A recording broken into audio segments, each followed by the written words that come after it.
দর্শক, এই মুহূর্তে আমি যুক্ত হয়েছি সাতক্ষীরার প্রাণকেন্দ্র খুলনা রোড মোড়, যেটি নতুন নামকরণ করার দাবি করা হয়েছে আসিফ চত্বর থেকে।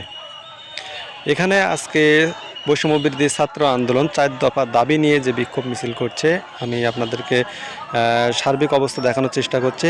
এখানে যে দাবিগুলো ছাত্ররা জানিয়েছে তার ভিতরে প্রথমত তারা হচ্ছে ফ্যাসিবাদী কাঠামোকে ব্যবহার করে ফ্যাসিস্ট হাসিনা এবং তার দল ও সরকার যে হত্যাযজ্ঞ চালিয়েছে সেগুলো দ্রুত বিচার নিশ্চিত করে বিশেষ ট্রাইব্যুনাল গঠনের জন্য জোর দাবি করা হয়েছে। 2 নম্বরে তারা সংখ্যালঘুদের উপরে যে আওয়ামী লীগ এবং এর সহযোগী মহাজোটের শরিক দলগুলো পরিকল্পিত হত্যা, ডাকাতি ও লুণ্ঠনের মাধ্যমে গণ অভ্যন্তরকে বিতর্কিত করার প্রচেষ্টা অংশগ্রহণকারী যারা তাদের দ্রুত বিচারের আওতায় আনার জন্য এবং সংখ্যালঘুদের ন্যায্য দাবি মানার জন্য তারা এখানে দাবি জানিয়েছে।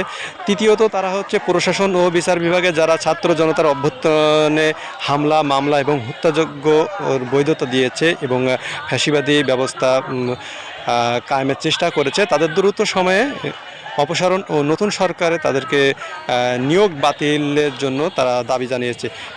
4 নম্বর দাবি যেটি তারা জানিয়েছে সেটি হচ্ছে প্রশাসন ও বিচার বিভাগে যারা এতদিন বৈষম্যের শিকার হয়েছে তাদের জন্য দ্রুততম সময়ে সুযোগের সমতা নিশ্চিত করতে হবে। এই ছিল এখানকার সার্বিক অবস্থা। খুলনা রোড মোড় থেকে শাহজাহান আলী মিটন।